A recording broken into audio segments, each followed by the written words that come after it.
Buenas tardes a todos, bienvenidos a este evento de Learning. Muchas gracias compañeros y jóvenes por acompañarnos, muchas gracias a los invitados por estar con nosotros. Hoy tenemos un speaker muy especial, su nombre es Richard Mulholland. Él nació en Escocia y a los 9 años se fue a vivir a Sudáfrica. Trabajó mucho tiempo como sonidista, ¿verdad? Y para bandas tan famosas como Iron Maiden, Megadeth, Tina Turner. Después, a los 22 años, fundó una empresa para hacer presentaciones efectivas que se llama Missing Link, y tiene 7 años y medio de estar en EO, lo cual es muy importante. Es uno de los speakers mejor calificados o rateados de EO. Así es que por favor démosle la bienvenida a Richard.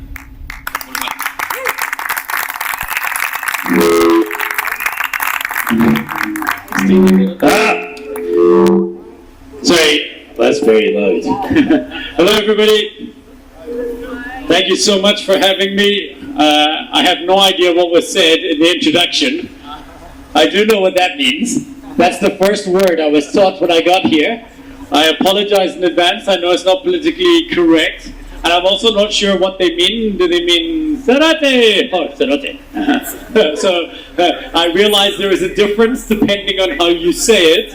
So we'll determine by the end of the presentation which one it actually is.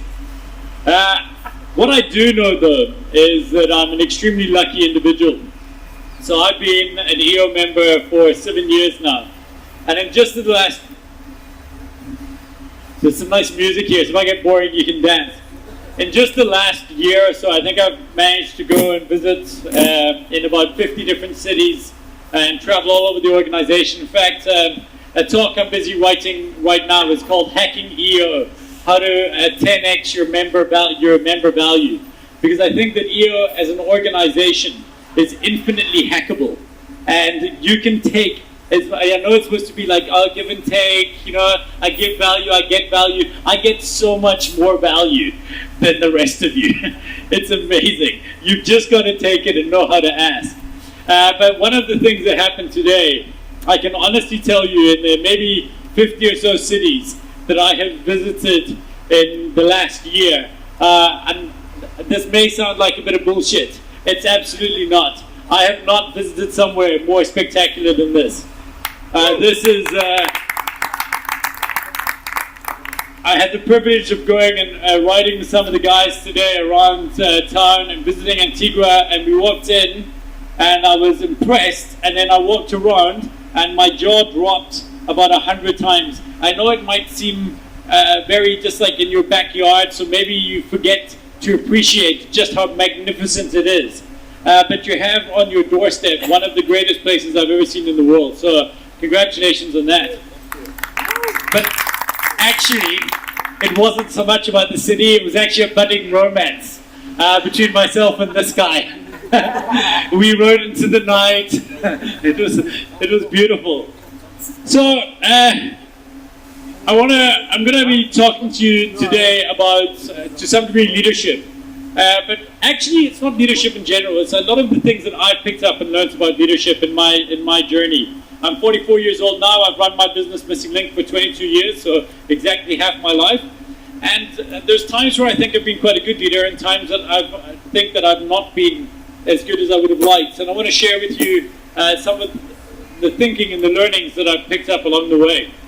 But to start, I want to know, does anybody know who this guy is behind me right now?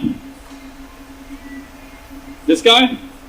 So this guy, and I'll tell you his name later, but for now, this guy's basically a lazy electrician, right? So that's what he was. He was this lazy electrician, and he says this about himself, but he was a guy who was quite upset about the world that he lived in.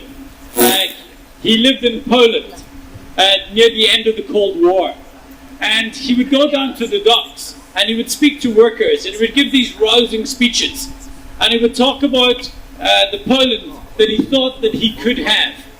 And he wasn't a particularly successful electrician. He wasn't a particularly successful politician. He was just this guy at the beginning who was frustrated. And he looked around and he saw that nobody was stepping up. And he said, well, if nobody's stepping up, then I'm going to. And in fact, I refer to this as Stockport's Law. And I think it's true in almost any sphere of entrepreneurship. In any area that lacks an expert, in any area where there isn't... Sorry, I had curry yesterday. It's all the beans. So embarrassed. In any area that lacks an expert, whoever steps up first and puts their hand up, they become that expert. And so this guy did that. So he stepped up and he said that I want to make a change. And he started giving these speeches. And these speeches led to quite a significant event that I think some of you will recognize. Does anybody know what happened on this day, on the 9th of November, 1989?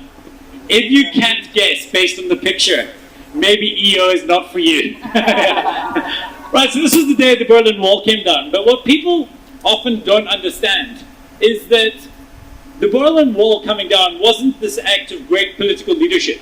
You know, and look, for ages, political leaders were trying to bring this wall down, and they were having talks at the United Nations, and people were kind of going through all of these unilateral discussions, but it didn't come down.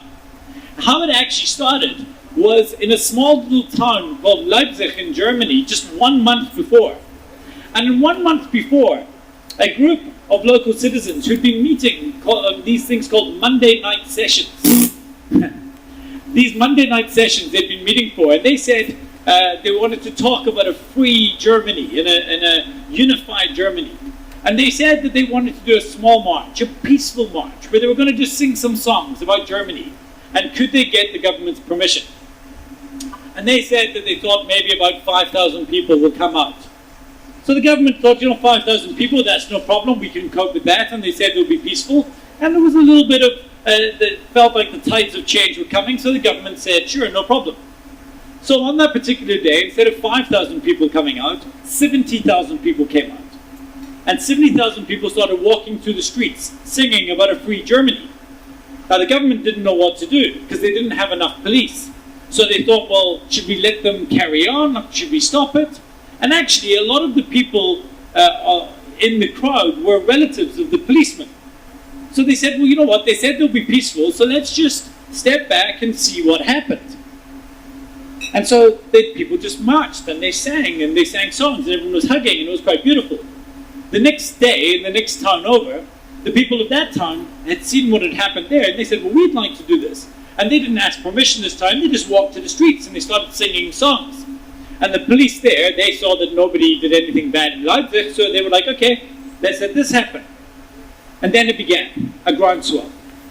City after city, town after town, people started marching in the streets, singing songs, talking about a unified Germany, until just 1 month after that first time, the people of East Germany, with no permission whatsoever, just walked up to the gates and the checkpoints. And they stood there, and as they walked up, the international news was filming it. In fact, some of you will probably remember when this happened. And people on West Berlin came out, and they started chanting, let them out, let them out. And then the people in East Germany were chanting, let us out, and families could see themselves. And then all of a sudden, one soldier with no permission whatsoever, no permission, just kind of walked up and looked and unlocked the gate and opened, and the people marched through, and that was the end of it. But it didn't happen because of traditional leadership. It didn't happen because the government said it could happen. That was a complete failure. It happened because the people wanted it to happen enough, and they were willing to stand up and be heard. And I guess what I want to talk to you today about is some of the reasons that I think leaders fail. Why leaders fail, and actually why you don't have to. But I also realize that this is not a really, really good name for a talk. It's not very catchy, so I've changed it slightly to be leadership and how to avoid it. And I want to say one particular thing kicking off. And it's very, very easy to avoid, actually.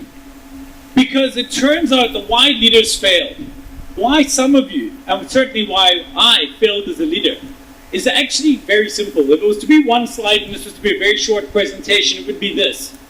We fail as leaders because we fail to lead. Because actually, we don't lead.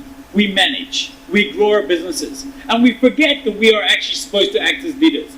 And if there was only one thing you took away from this, it was a call to action to lead, to actually stand up and take charge again and be the leaders you were when you started your business.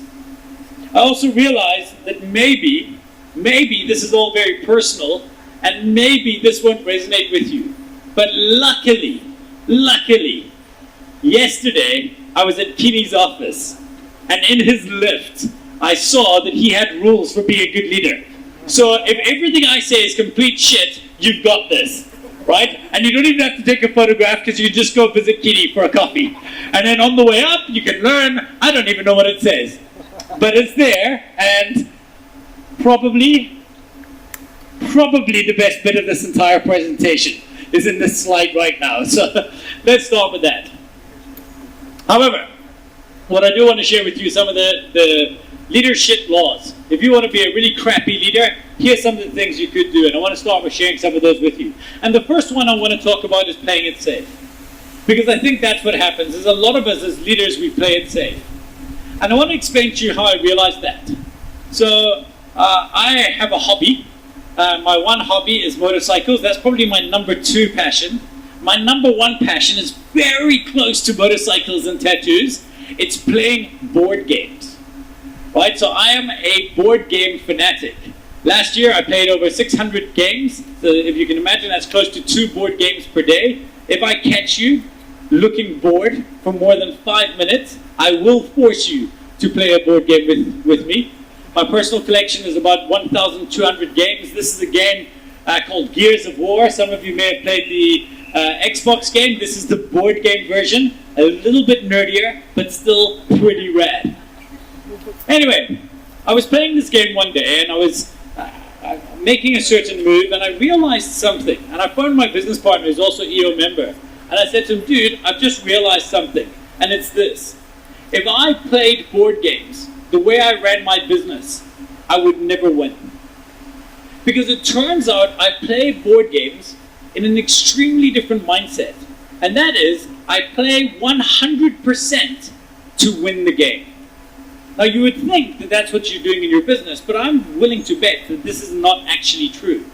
I'm willing to bet that what we're actually suffering from is some degree of altitude sickness. And I want to explain this to you. The guy in the picture behind me is a person by the name of Shaun White. Have any of you heard of Shaun White? Right, so Shaun White is pretty sick in that he is the only human being to ever have won the gold medal at both the Summer and the Winter Olympics in 2 different sports. Snowboarding and big ramp skating. I was listening to Shaun White on a podcast by Tim Ferriss, I think some of you may have listened to. And Tim Ferriss was asking him about what it was like to win gold medal at the Olympics. And Shaun White said, dude, you have no idea. It was the best feeling I have ever felt in my life. He said, when I put on that medal, for the next 6 months, I was on a high that you cannot, no drug can match the high of winning Olympic gold. You can't understand what it's like. And then Tim Ferriss, as a kind of throwaway, said to him, that must have been the most impactful feeling you've ever had in your life. And he said, well, actually, no, it wasn't. He said, the most impact that has ever been in my life came 4 years later. And that came when I didn't win gold medal. He said, when I didn't win the gold medal, instead of being a high for 6 months, it was a slump for 2 years. It turns out losing at the Olympics had a bigger effect on Shaun White than winning. And I think this is what happens to us all the time. And I think that what happens is we forget to realize that we lose more altitude, right, in the valley of failure than we gain in the peak of victory.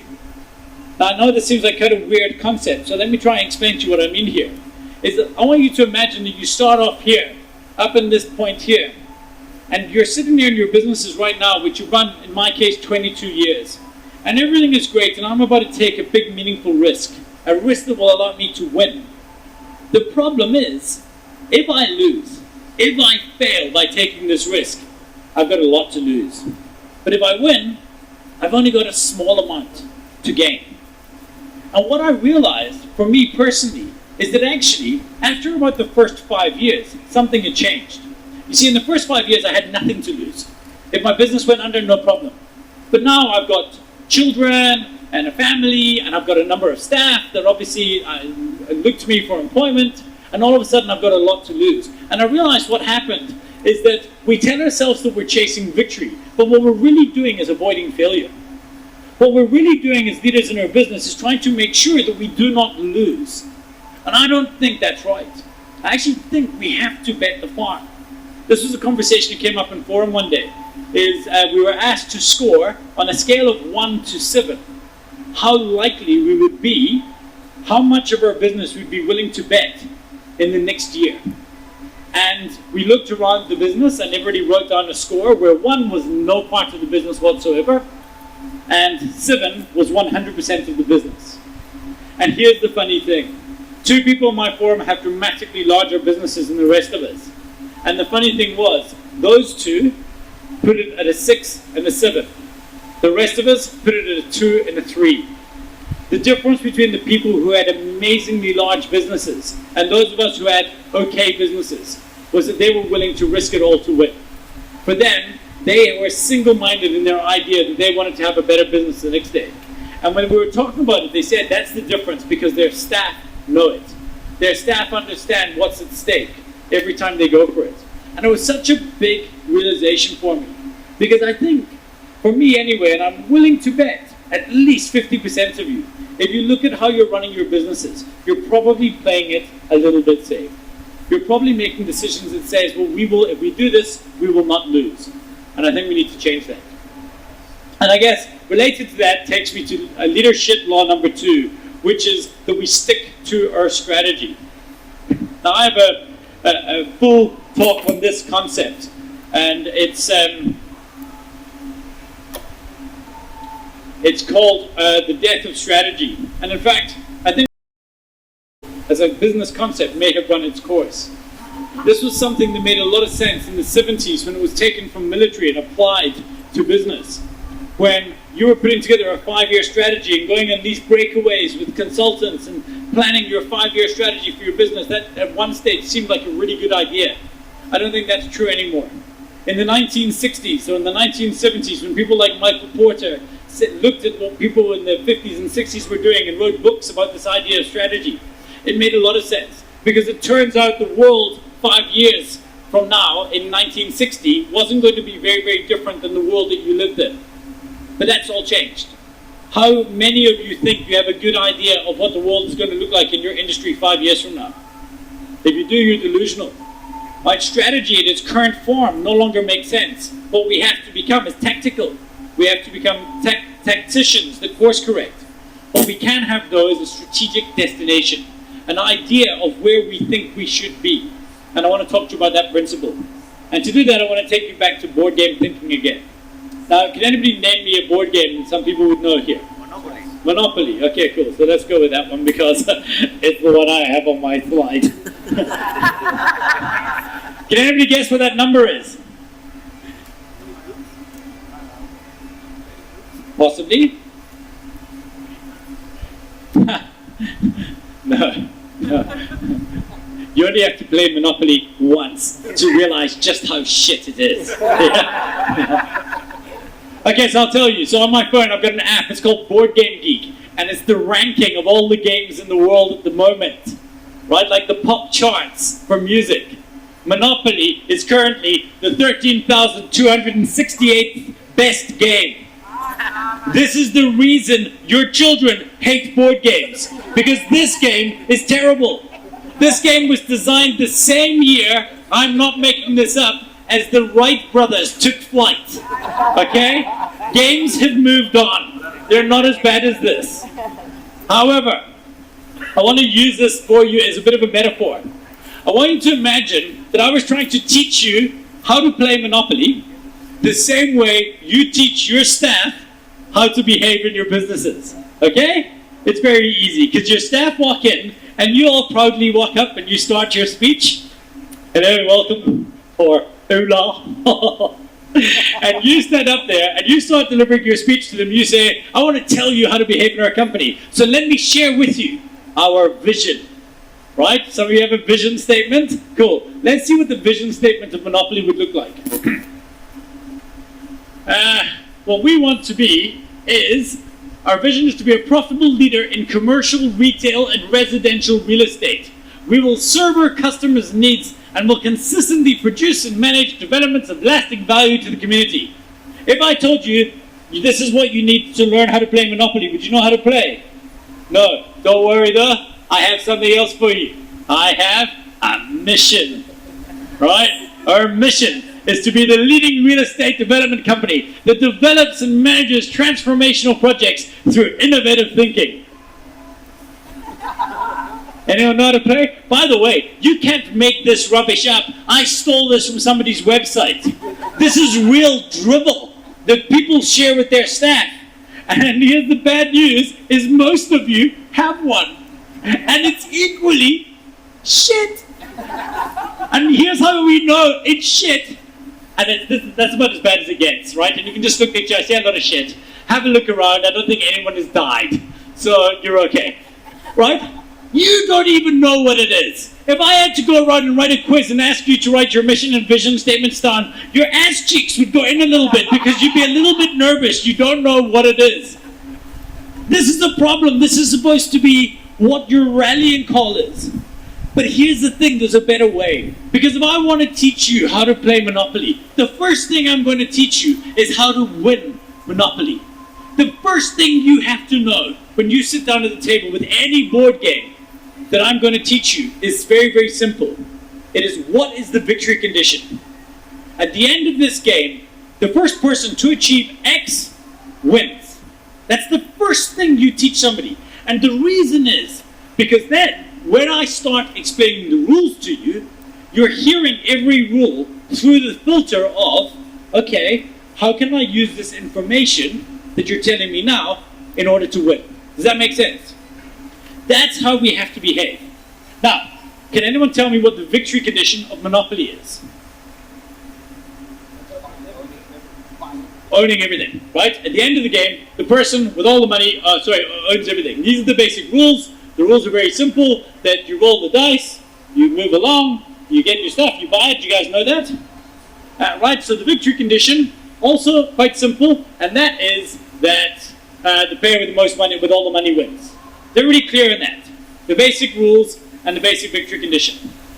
Right, sorry, this has gone a little bit backwards here. So the rules, as we all know, you roll the dice and then you find out, and that's who wins. Make sense? Cool.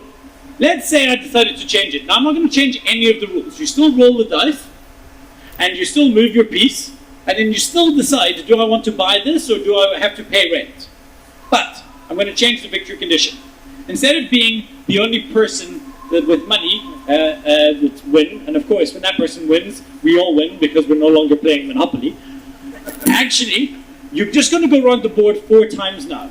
And at the end, once one person has finished 4th time around the board, then what we're going to do is see who has the most balanced portfolio.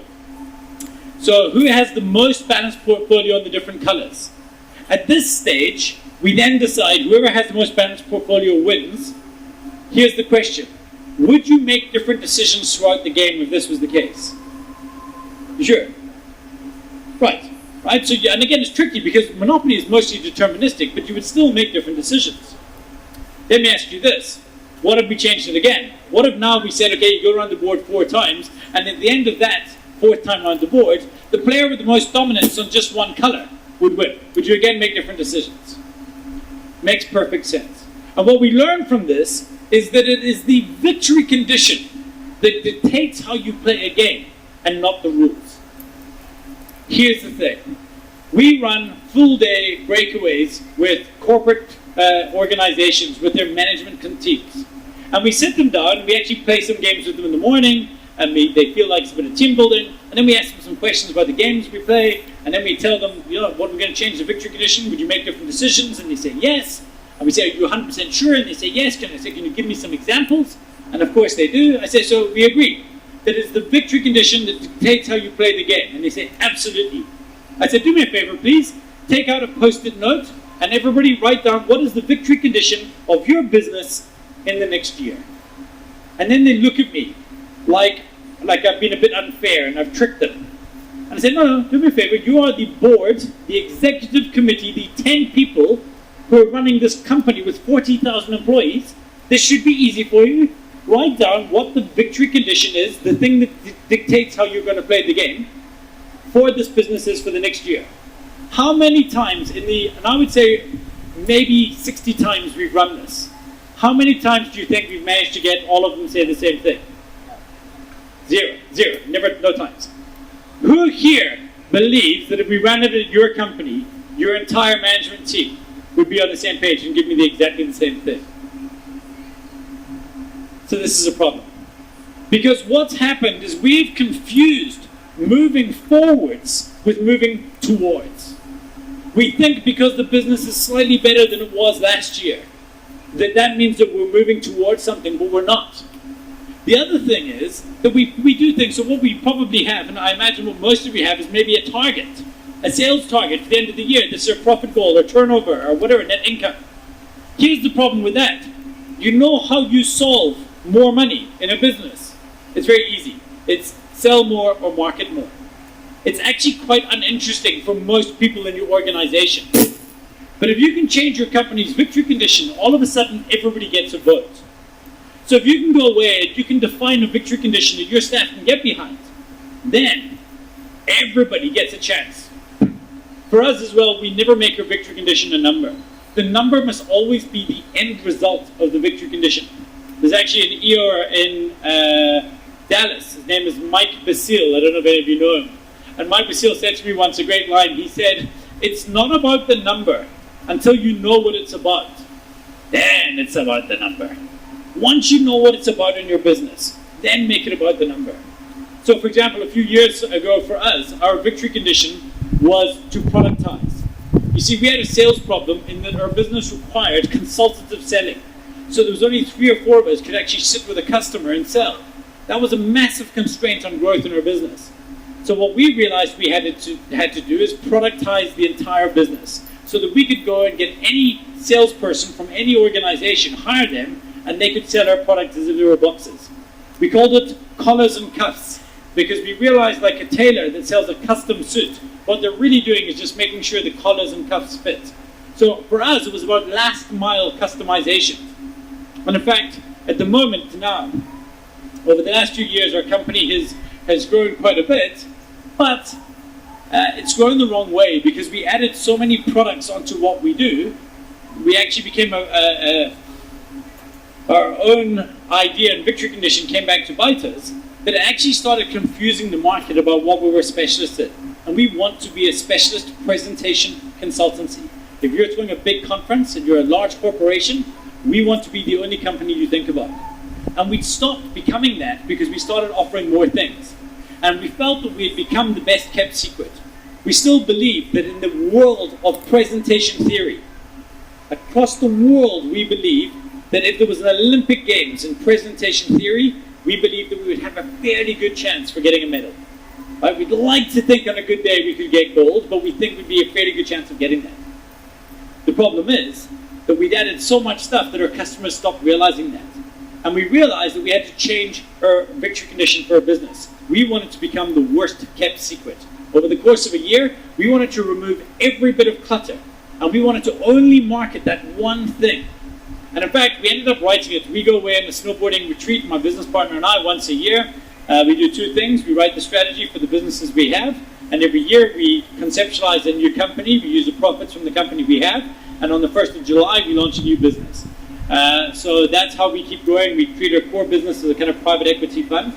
But in this year, we decided to write it out. And we wrote it as a Japanese haiku, which is a poem of 17 structures. Because we wanted to see if we gave ourselves a constraint, could we write a strategy that we felt we could explain to our staff easily. So this is it. You can have a look. It says, be the worst secret. Tight focus with wide awareness. 1 year, loud and proud. A 1 year goal to become the worst kept secret with a really narrow focus on what we do that everybody would know. Our goal was that you go anywhere in South Africa and you say on Twitter and any social media, I'm looking to do a presentation. Who can help me? We wanted 100% of the time of those requests to come back to us. And we think we're close. Right now, probably 80% of the requests that go out on any social media channel in South Africa asking for presentation help will come back to us. We've got 3 months left to make this happen. And here's the one thing I want to say to you. Because we write these big, long, convoluted strategies with Gantt charts and project plans and everything. As far as I'm concerned, If your strategy can't be written in 17 syllables, it's too complicated. Like, your victory condition has to be so easy that every single member of your staff can basically understand what it is. I don't care if they remember the words, I don't care if they change them. It's not about getting it perfect. It's about them knowing 100% what it's about. And if you go to any one of our staff at Missing Link right now and ask them what the victory condition is for this year, every single one of them, bar none, guaranteed, will tell you to be the worst kept secret. And if you ask them how we're going to do that, they're going to tell you with tight focus and wide awareness. Because that's all we're focusing on this year. Everything else is a byproduct. And I want to challenge you to start having a victory condition, a strategic destination. Because once you have that, an interesting thing happens. You've given your staff freedom within a framework. All of a sudden, everybody on your team has an understanding of what they can do. So anybody that has an idea in our business, they come to us and they say, we've got this idea. And we say, will it help us become the worst kept secret? If the answer is yes, here's how, then we talk to them and we'll do it. If the answer is no, but it's a cool idea, we say to them it's not for us. We have unleashed autonomy on our organization, freedom in a framework, and the results are amazing. And I highly challenge you to do that. Don't stick to your strategy. Your strategy is a plan that was relevant the day you wrote it. And after that day, your customers and the market at large, they had a say. I think Mike Tyson said it best when he said, everyone has a plan until you get punched in the face. Right? Well, the market punches you in the face all over and over again. So this brings me to leadership law number, whatever number we're at now. Number 3, act like a manager. This is a big deal. This is a big problem. Is that at some stage when you started your business, you were leaders. I was 22 years old. I would stand in front of my guys. We all wore shorts and t-shirts. Every single one of my early staff I hired from a punk rock show. 100% of my staff were punk rockers. One of the businesses I owned was called Crocum Records. We were the largest punk rock record label in South Africa. And I'm still punk at heart. And I would hire all these punk rock kids and I would stand up and say, we're going to prove to the world that you can build a business with a punk rock ethic and still change it. And they were like, fuck yeah.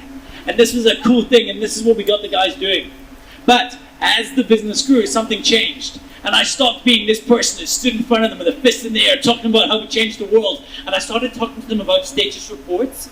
And on a Monday morning, guys, why have you not put your report in? You know the timesheets are due at 9 o'clock. And why didn't you do that rapid recall email to Standard Bank? You know they're expecting it. How inspiring is that? Not inspiring at all. That's not leading, that is managing. And you know where this all came to a big head for me? A massive head. Probably the greatest failure of my professional life. In fact, not probably, 100% certainly, the greatest failure of my professional life was luckily the year that I took over as my chapter president. It should have been the highlight. In fact, for some people, it is absolutely the highlight of their career. Taking over as a chapter president is amazing. But you see, all of a sudden, for the first time, I wasn't a leader. I didn't feel like a leader. I felt like I didn't have the authority to be able to tell these people on my board what to do. One of the people on my board, in fact, not placed here because was an ex-chapter president. This person had a business probably conservatively 20, 30 times the size of mine, and was a past chapter president. And now I'm telling this person how I think they should behave, running the role they were running on my board. Learning to lead without authority was the single most difficult thing that I've ever experienced in my life. And the only way you're going to learn this, by the way, is the first hack of this organization is joining its leadership track. For no other reason than learning about leadership without authority. I tried to manage these guys. I ran them like a manager because I didn't have the confidence to stand up and lead as boldly as I would have led my staff. And I remember talking to a guy by the name of Tim Heitman. He was a president about a year before me from EO Chicago. And I said to Tim at a conference we were at in DC. In fact, that same conference was happening exactly when the volcano was erupting here, that same week. And I was chatting to him probably the very night. And I said to him, dude, this was like the biggest failure of my career. I feel like, and by the way, nothing broke. Nothing broke. The organization, we had learning events and everybody came and, very few people actually left. But I just wanted to make an impact. I wanted to be remembered in my year of president. But you know, the morning after I kind of stood down as president, you know what changed? Nothing. Nothing changed. Nobody phoned, nobody gave me a high five, there's no parades through the street or chants about how amazing my tenure as year president was. Just nothing broke. How shit is that? I wish I'd broken something. I always talk to presidents, I get into trouble every single time, and I say, you know, you need to be the iceberg to the Titanic of this organization. We need to change it and evolve it. And I think I didn't do this. And Tim Heitman, he turned around to me, he said, you know what the good news is? He said, why are you so upset about this? And I said, well, because I really wanted to make an impact. He said, well, you still can. I said, well, what do you mean? He said, well, what sport did you play at school? And I said, I played rugby. He said, cool. What day were your matches? I said, oh, my matches were on a Saturday morning. And he said, okay, well, did you practice during the week? I said, yes, twice a week, on a Tuesday and Thursday. He said, tell me this, do you ever remember messing up in a match, in a rugby match? I said, of course, absolutely. I specifically remember one game. He said, cool, great. Do you ever remember messing up in a practice? I said, well, no, not really. He said, oh, did you never mess up in practice? I said, no, of course I did. I said, but I just don't remember, because it's practice. And he said, well, why do you care about this? He said, that's all EO is. This isn't your job, right? This is just your hobby. This is practice for real life. This is a chance for you to practice stuff and practice being a leader in a better way. He said, it's only a failure if you don't take the lessons that you learned here, realizing that you've become a manager rather than a leader, and apply them to your own business. And that's what I did. I went back to my business and I started leading again. Because I realized it was so different. Even the way you think is different. For me, managers have to-do lists. They have these lists of things they have to do. But leaders, we have to-solve lists. We have lists of big problems that we want to solve. And I realized that even the mindset of managers and how we come across is different. You know, if you go into Google right now, and you go to Google and you just start searching for the word managers, and you go through, you know what you're going to find? This. And if there is anybody here who aspires to this, YPO is not too far away, right? You guys go join YPO, knock yourselves out. I need to be careful because I'm speaking at them next week. But here's the thing. On the other hand, if you go to Google and you search for leaders, you find these people that change the world. And if you look at these people, they have one thing in common, and I can tell you this for starters. It is the fact that every single one of them would stand up in front of people and they would be heard. They would take a stage. And for me, my realization was this, that effective communication, the way you speak to people, is the difference between being a leader and a manager. If you stand up on a Monday morning and all you're doing is going through a report and telling them what sales you've made, congratulations to Mark from finance, you know, Juan, well done, good job, Diego, there's only so many names I know. For ages, everybody in the world thinks Cuando is a Spanish name. We didn't tell me cuando.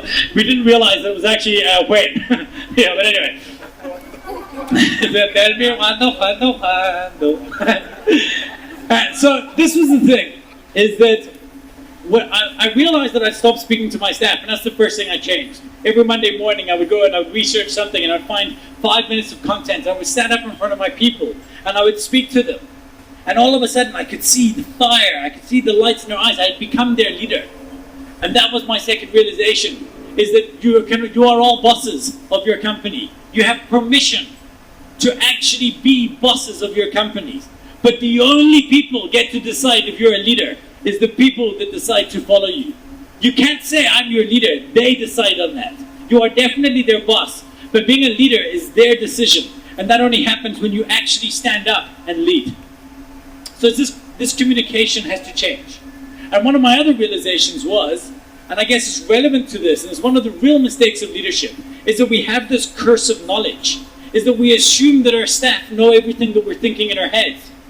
You know, recently I did a small little thing. I don't know if you guys do anything for birthdays of your staff, but we buy lunch for everybody and we do a big celebration, and the person whose birthday it is chooses it, and we all sing, and there's always a big thing, and they get a half day off. And then what we do is we buy a birthday card, and everybody gets sent this stupid birthday card, and somebody shoves it in front of your face, and you don't look at it, and you just write, happy birthday, Rich. right? And you hand it on to the next one. You half the time don't even know whose birthday it is you're signing. And I used to get this card on my birthday, and it was the most unpersonal dribble that I've ever seen in my life. So I decided, you know what, I'm going to cancel the card. Nobody cares about the card, and the card isn't meaningful. So I cancelled it, didn't think about it, and every 6 months we have this culture consultant that comes in and does an audit of our company. And one of the results that came back on this chart that this consultant gave said that the staff feel the organization no longer cares about its people. And I'm like, dude, we give you lunch every single day. There's breakfast available, right? We buy you special lunches on your birthday. Every single person in our company gets free tattoos. This is obvious, right? And we even tattoo our clients twice a year. We bring in top tattoo artists. We open a tattoo studio in our office. We're called Missing Link. It's called Missing Ink. I'm particularly proud of that one. And we invite our clients to come here and get tattooed. Again, our clients are all bankers. But here's the thing. You will forget the company that gave you a branded pen with your logo on it. But you will never forget the company that tattooed you. So we do all of these things for our staff. So I'm like, I get onto stage that Monday, and I'm like, guys, I just read that you think we don't, I can't believe it. How can you say this? What's going on? And then somebody puts up their hand and says, yeah, you took away our birthday cards. I'm like, but you didn't even care about the birthday cards. And my first reaction was anger. I was like, so frustrated. My second reaction was like this defense. I was like, but we didn't do anything. And then my third thing was a realization that I never explained to them why we were taking it away. And I said to them, guys, the only reason I took it away is because you didn't care. Nobody was signing them meaningfully. And I've not stopped you buying a card. If you want to chip in together, you can buy a card for people. I'm still paying for lunch. But what I realized that day is that you don't write the story, they write it themselves. Right? So if you don't tell your staff the story behind what you're doing, they will write the story themselves. And here's the bad news. Your story is a feel-good, eat, pray, love, run away, good feeling at the end. Their story is Nightmare on Elm Street, everything sucks and my boss hates me. Right? Life is shit, the end. Right?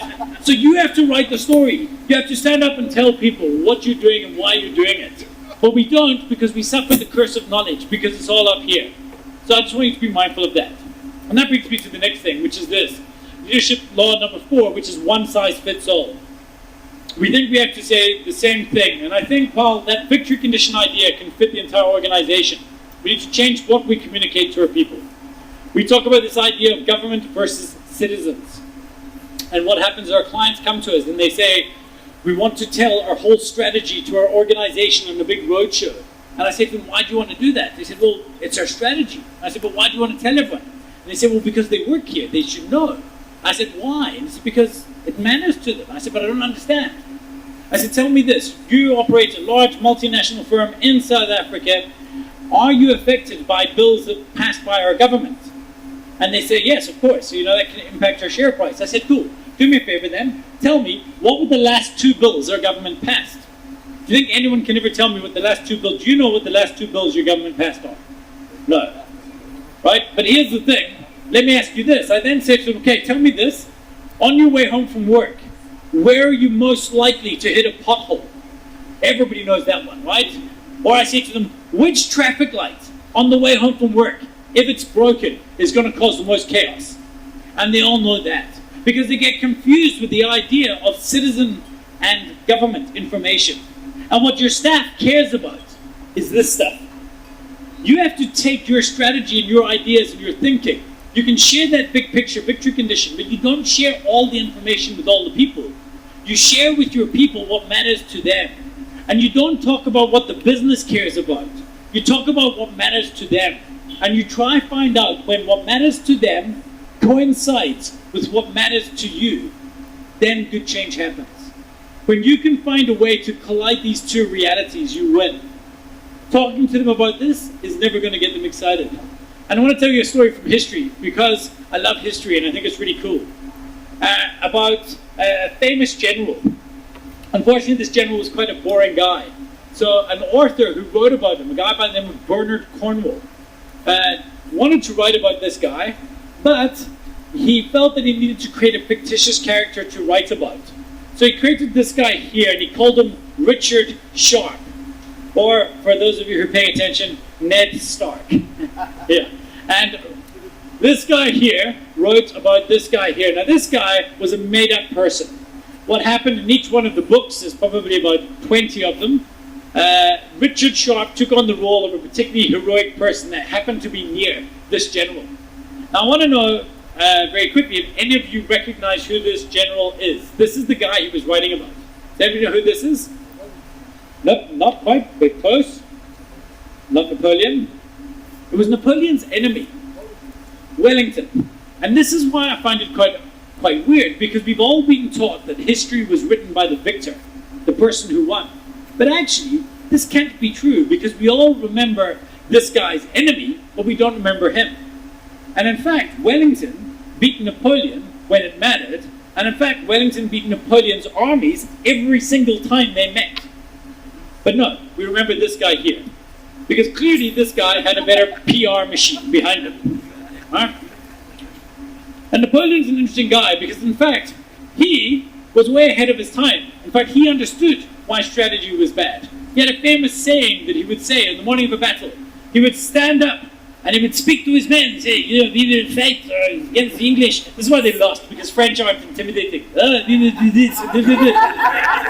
You can never get mugged in Paris, because if somebody walks up to you, give me your wallet. Oh no, give me your wallet.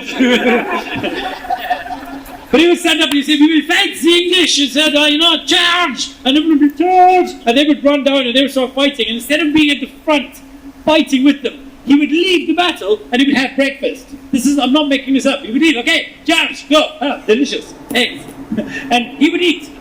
And it wasn't because he was cowardice, it's because he did not want to have his original idea of battle and be thinking about what he thought the battle would look like.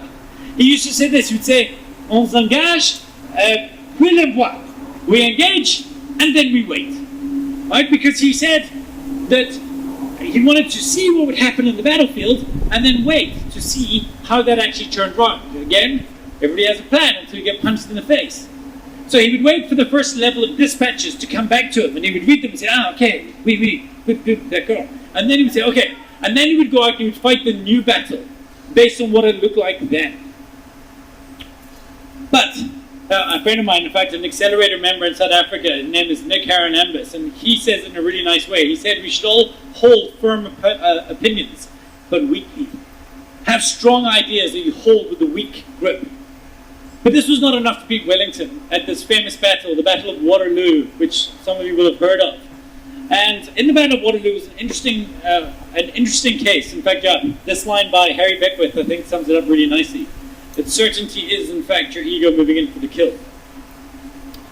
Now, the Battle of Waterloo is an interesting case in history because, in fact, Wellington shouldn't have won. Every advantage had gone to Napoleon. Napoleon had the better space. If you have a look here, the blue armies are Napoleon. The red army, this was a nice big open space. The red army at the back was Wellington. The reason he didn't get the good space is they actually didn't realize Napoleon was so close. He went out the night before, he got pissed. He woke up in the morning, he heard Napoleon was close, he was like, oh, shit, and ran into battle. Right? The other thing was that his men were conscripted, so they were told to join, they were forced to join the army. Napoleon's men actually committed treason to join him. When Napoleon came back from exile with just 100 people, the entire French army was sent to arrest them. And he marched up to them and he said to them, you can arrest me or you can fight with me. You can fight to bring back power to France. And 100% of the French army defected from the king and rode behind Napoleon. These people wanted to fight for him. He had double the amount of soldiers and he had double the amount of guns. Yet still he lost. How did he lose? Well, this battle was an interesting thing, and it lasted the whole day. But you see, Wellington knew one thing, and he knew how to speak to his people in the language of the citizens. And he knew how to make sure that what they focused on matched what he needed. And he explained to his men the reality of this battle, and he told them the odds they were up against, and they would almost certainly die. But then he said to them that you trusted me before, and I'm asking you to trust me again. And then he gave them some information. And he told them about the weapons they were using. You see, it turns out that both the French and the British were using the same gun. It was a front-loading musket. And this musket, you probably remember from movies, You would start, and you would rip off the piece of paper, you would spit the ball down into a non-rifled barrel. You would then take the front piece off, slam it down the ramrod, clip this back on again, pull it up, put some firing powder on the pan, pull back, aim, and fire. And more often than not, you would miss, because these were young soldiers with non-rifled weapons, and they were fighting somebody very close in fog of war, and they would panic and they would shoot high. But there was one thing that could happen, is that these people were able to shoot it up to 3 times per minute. But both the French and the British were able to do that. And Wellington said to his men, he said, we need to change just one thing on this battle. And that one thing we need to change is I need you to shoot 4 times. And he said, and while you're shooting 4 times, make sure you're aiming for their legs. And the reason he wanted them to aim for the legs was that if you could shoot a soldier in the legs and they went down, that was okay. But if you panicked and you shot high and you hit them in the face, also good, right? So this is what he said, and he drilled time and again. And if you ask the people what the victory condition was, it was not win the battle. Their victory condition was shoot 4 shots. Because it changed everything. On the morning of that battle, when Napoleon marched in with all the more troops, you know, the rhythm of battle broke. And in fact, battles had rhythms in those days. In fact, it was so prevalent, the rhythm. There was actually drummer boys that would march into battle. They would bound out the rhythm of this battle as it was happening. And the people would aim, fire, put it down, reload, ready, aim, fire. But on this day, as those French were coming back up to reload, they weren't ready to aim just yet, and the English were already firing again, and again, and again. And every time the French got up, again they were shot, and this went on and on. Military historians often say that on that particular day in Waterloo, the British were able to shoot up to 5 shots per minute. This relentless assault happened the whole day until just after 5 p.m. when the Prussian army eventually came in from the side. The French army finally routed and ran away. Napoleon ran with them. He was caught at a pub called the La Belle Alliance just outside Antwerp. Yep, and that was the end of the war. In fact, that was the end of the Napoleonic Wars altogether. And I asked myself a question when I heard this, and I want to ask you guys this right now. And it's this. Wellington knew exactly what he needed to do to win. He knew what his 4th shot was. But do you? Do you know what the 4th shot is that you need to talk to tomorrow across your different teams and get them to buy into? Do you know what that looks like? Because if you don't, you've not empowered your people correctly. You're talking to them in the language of the government, not in the language of the citizens. And if you can change this, if you can find out what this is and codify this and reveal this to your people, you can get them to change it. That's what we managed to do in Missing Link, and that's what I want to challenge you to do in your organizations. But to do that, you need leaders under you. You need to have great people. And that leads me to the next mistake, which is this, that we hire diligent leaders. And we're coming near to the end now. But you think you need diligent leaders. I think Eduardo and Pancho, they know this one now, but I don't think you do. You see, there's a problem with this. And for this, I want to take you to another military general, or another person from military history. I don't know if any of you know who this guy is here. Everybody know who he is? Right, his name, just in case you've forgotten, is Kurt Gerhard Adolf Philipp Freyer von Hammerstein-Eckert. You will be tested later. But you can see this guy, he's pretty grumpy. There's a couple of reasons for this. Reason number 1, his boss, Hitler. Right? That's not great. Right? In fact, this man that I'm talking to you about, he died just before the outbreak of the Second World War. He was an extremely proud Prussian who didn't want to fight under the Führer. And in fact, when he was dying, he got his family to steal his body because he refused to be buried with Nazi honors. And they actually ended up taking his body away and burying it separately so that he would never be given this perceived honor. His family actually went on to become leading spies to help to actually bring down Hitler. However, for a while, he had a job in the Third Reich, in the German army. And that job was basically head of HR. Right? He was the head of human resources. His job was to find officers.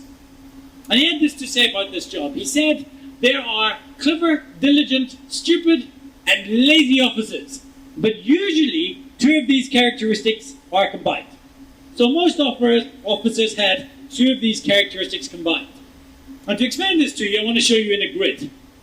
So, what you can see here, we have clever, diligent, lazy, and stupid people. And now you would think that what you would need to have is, of course, clever, diligent officers. But it turns out clever, diligent people make fairly okay managers because they're smart enough to do what they're told. On repeat. They will continue to do what they're told until you tell them to no longer behave like that. It turns out this is not the quality you want in leaders. He said these people do not make good officers. They make good non-commissioned officers. In military terms, that's the sergeants. The people who would shout and tell those people to shoot 4 shots per minute. He said on the opposite side of the scale, what you definitely don't want is lazy, stupid people. He said luckily, lazy, stupid people usually catch themselves out pretty quickly. In every organization, there is someone who's both lazy and stupid, right? You've all hired them. And then you're embarrassed because you made that mistake. And then you have to get rid of them. But luckily, they usually make it relatively easy for you. He says, but then you've got the real problem. The real problem child in your business right now is the person who is both diligent and stupid. Right? Because they are really stupid and do very stupid things, but they do it so well and with a big smile every day. I remember once I was speaking at an event in Austin, Texas, and I had to go from there to an event in San Antonio, Texas. Now, I'm not sure if you know the distances between Austin and San Antonio. I didn't offhand, but on the way I was part of a whole big tour, and I said to my assistant, who's no longer with us, I mean, she's alive, she's no longer with me. I said to her, do me a favor, can you just make sure all my flights are sorted for the whole tour instead of having the different clients book it? She said, okay. So I finished my event in Austin, and I look at my itinerary, and it says that I have to fly from Austin to Dallas, and then that's a 2-hour flight, then I've got a 1-hour flight, and a 2-hour layover, and I've got to fly then from there to San Antonio.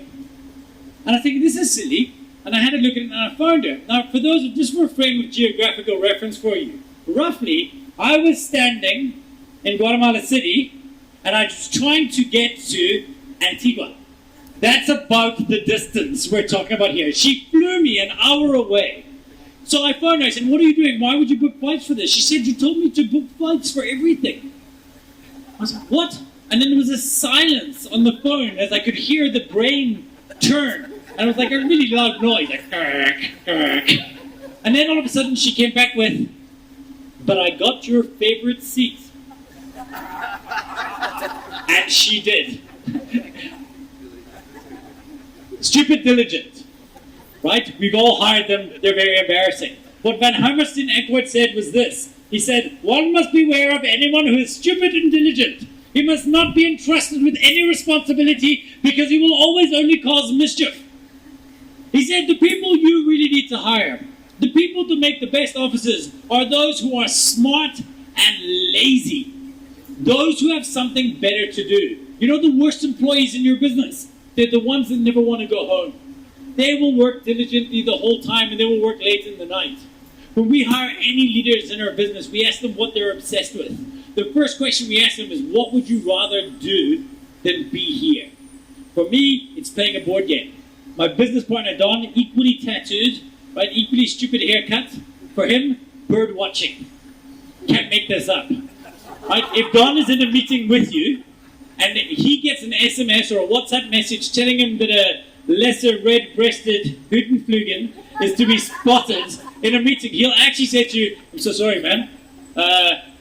Lesser red-breasted. And again, we live in Africa. Most of our clients will be like, dude, you must go. And he will leave the meeting and he'll go and do it because he'd always rather be looking at birds. Right? But here's the cool thing. When you hire people who have something better to do, they always want to find better ways of getting shit done at the office so they can go home. So if you tell them to do something the long way, they try to figure out the short way. You need to find leaders that want to be somewhere else. Diligent is good, but it's not ideal. Lazy is better, because clever, lazy people change things. What Van Hammerstein Eckhart said was this: anyone who's both clever and lazy is qualified for the highest leadership duties, because he possesses the intellectual clarity and composure necessary for difficult decisions. He went on to say, those who are clever but lazy tend to question existing processes and look for ways to streamline their work rather than simply getting it done. If you want to read the whole thing on this, I got it from Harvard Business Review. It was an article that blew me away. And in fact, if you want to see the whole detail, if you go to my website, Talk Drawer, T-A-L-K, drawer, like a drawer.com, we have this whole section written up as a talk that you can present to your staff for free, with tutorial videos and links to the articles and stuff. So you're more than welcome to do that. Feel free to mail me afterwards and I'll give you the details. I'm actually clever and lazy, man. Can you just share the presentation? I can do, well, that presentation's on Top Drawer for you, so good thinking. And this brings me back to this guy in the beginning. Remember who he was? What was he? He was a lazy electrician, right? His name is Lech Walesa.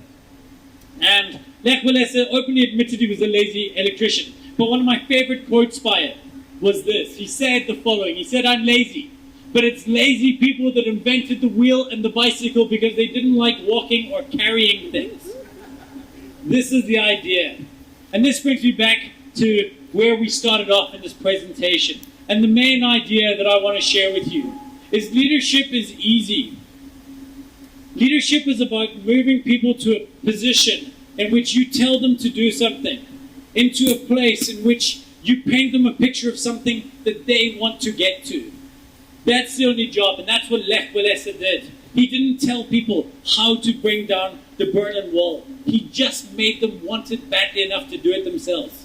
And there's only really one thing you take away from this presentation, and one idea you take away about becoming a better leader. It's this, is that the best and only way to create change is to lead, educate, and empower your people to want to do it themselves. Let them tear down the walls. That's what you need to do in your business.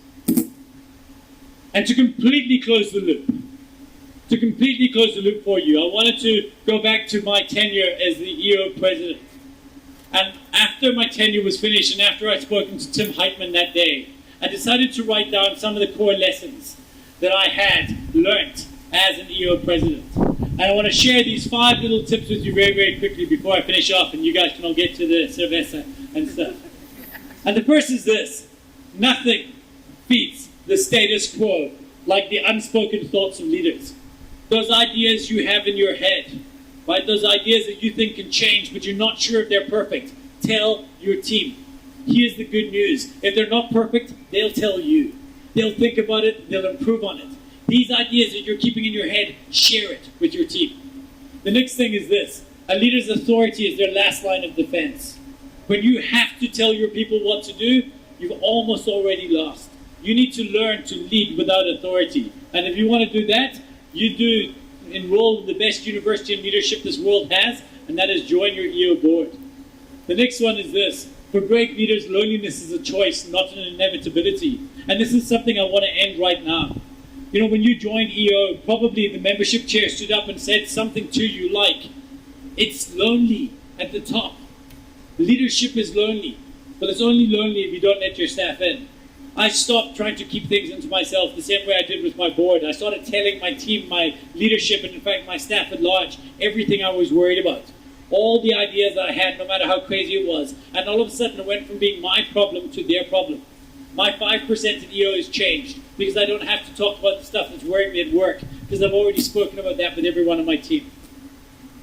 The next one is this: a leader's words should be chosen even more selectively than the people they are intended for.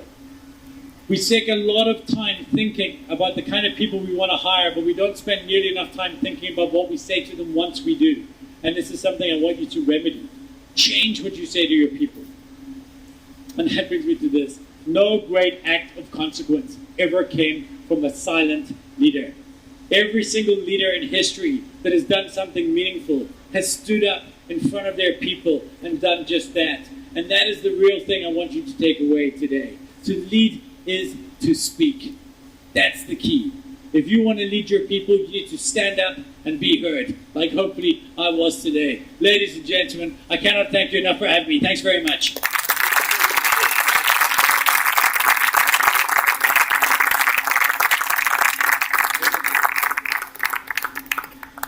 I don't know if you have any questions or...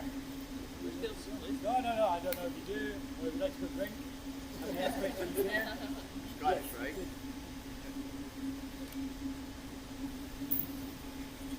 Bueno, muchas gracias a todos por acompañarnos esta tarde. Muchas gracias a nuestros patrocinadores, Land Rover, BAC, Claro Empresas y la Vinoteca. Y además a Yogurt del Salvador que nos acompaña hoy. Bienvenidos, muchas gracias por estar con nosotros. Rich, please come. We have this and Guatemala, February 13, 2019. Carlos Monteros, President. Thank you very much.